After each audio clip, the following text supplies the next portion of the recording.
Kisah pemberontakan Lucifer adalah kisah yang kompleks dan misterius, berakar kuat pada teologi Kristen. Tetapi di manakah Yesus selama masa pemberontakan ini? Dan apa yang dia lakukan terhadap pemberontakan Lucifer? Hari ini kita akan membahas topik ini melalui kacamata Alkitab.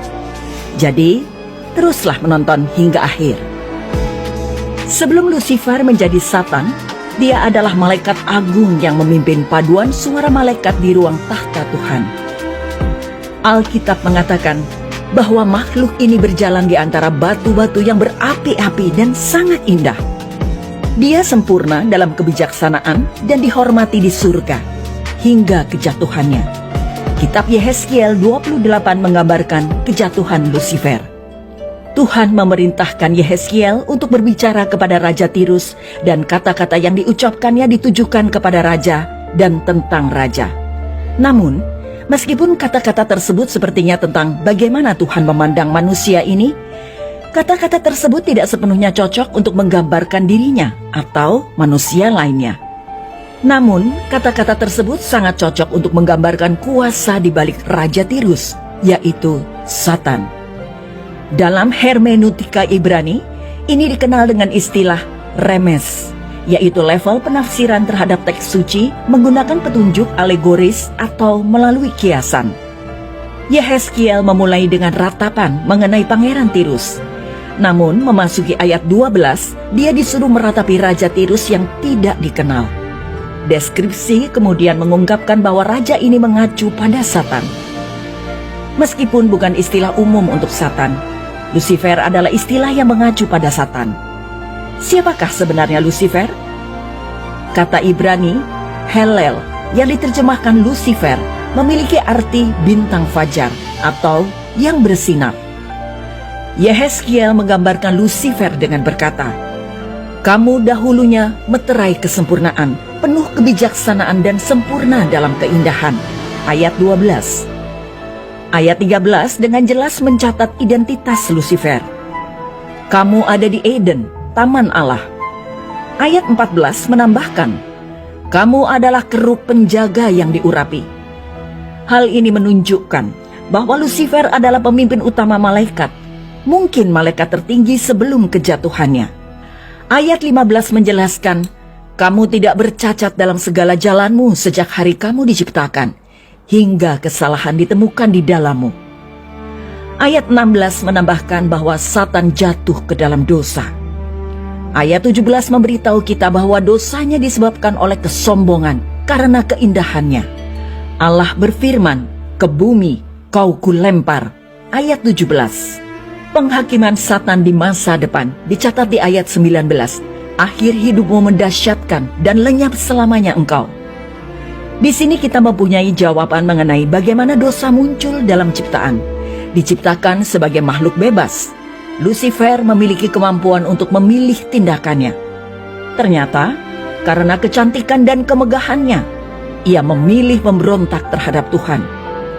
Dosanya adalah perbuatan yang disebabkan oleh dirinya sendiri, yang menyebabkan dia kehilangan kedudukan, tempat, dan harta bendanya. Nabi Yesaya memberikan rincian lebih lanjut mengenai aspirasi Satan. Wah, engkau sudah jatuh dari langit, hai bintang timur, putra fajar.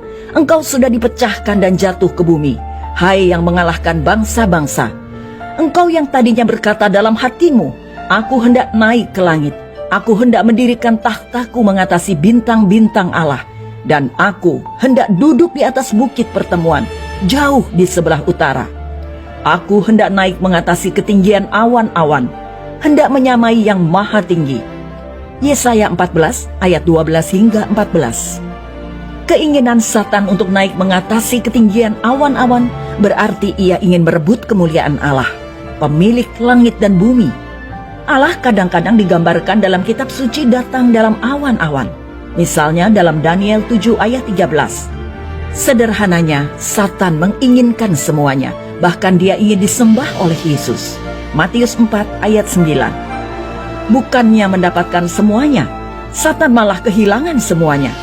Dia diingatkan bahwa dia hanyalah makhluk ciptaan dan permintaannya untuk bergabung dengan Allah Tritunggal ditolak. Tuhan akan melemparkan iblis ke tempat yang paling dalam dan paling hina. Tetapi sebelum waktu kehancurannya tiba, godaannya kepada manusia akan semakin gencar. Setiap bentuk dosa sebenarnya adalah kebertundukan kepada iblis. Kita mengikuti dia, meneladani dia, dan bertindak seperti dia akan bertindak. Tetapi sujud menyembah kepadanya dengan perbuatan saja ternyata tidak memuaskan iblis. Dia ingin menggoda dan menipu manusia agar Tuhan yang sejati tidak disembah, tetapi ciptaan hina seperti dirinya harus disembah. Inilah peperangan rohani yang dimaksudkan di dalam surat Paulus kepada jemaat di Efesus 6 ayat 12. Kita tidak berada di dalam kuasa netral. Entah kita sujud atau tunduk kepada Allah dan kerajaannya, atau kita tunduk kepada kuasa dunia ini yang dibaliknya adalah iblis. Injil Yohanes pasal 1 menyatakan bahwa pada awalnya adalah firman, dan firman itu bersama Allah, dan firman itu adalah Allah. Dia bersama Allah pada awalnya, dan melalui dia segala sesuatu tercipta.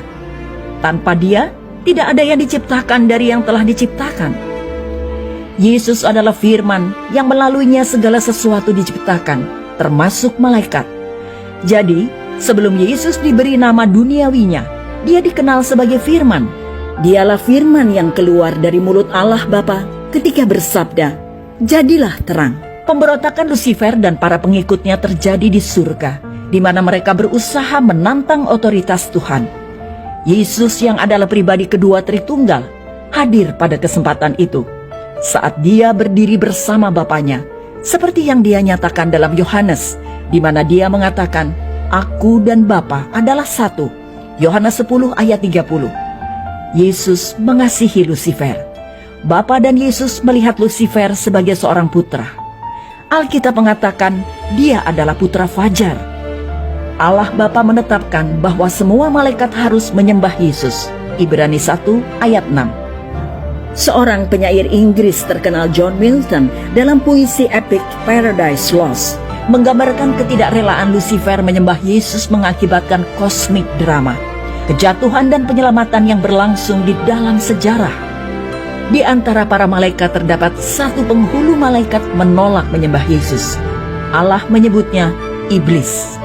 Sejak saat itu, Lucifer tidak lagi menjabat sebagai penghulu malaikat.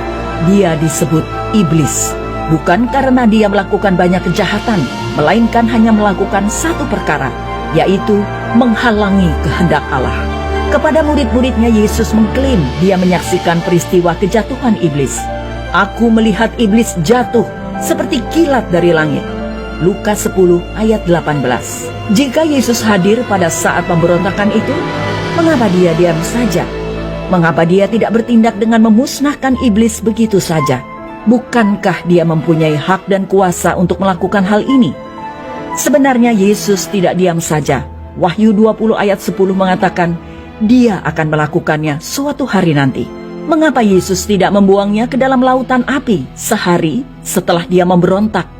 Mengapa membiarkan dia mengamuk di antara umat manusia selama berabad-abad? Jawaban utamanya adalah, segala sesuatu diciptakan oleh Kristus dan untuk Kristus. Kolose 1 ayat 16.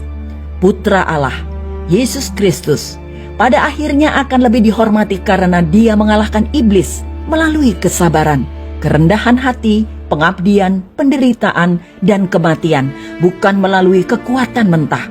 Dan semakin tinggi sang putra dihormati, semakin besar pula sukacita orang-orang yang mengasihi dia.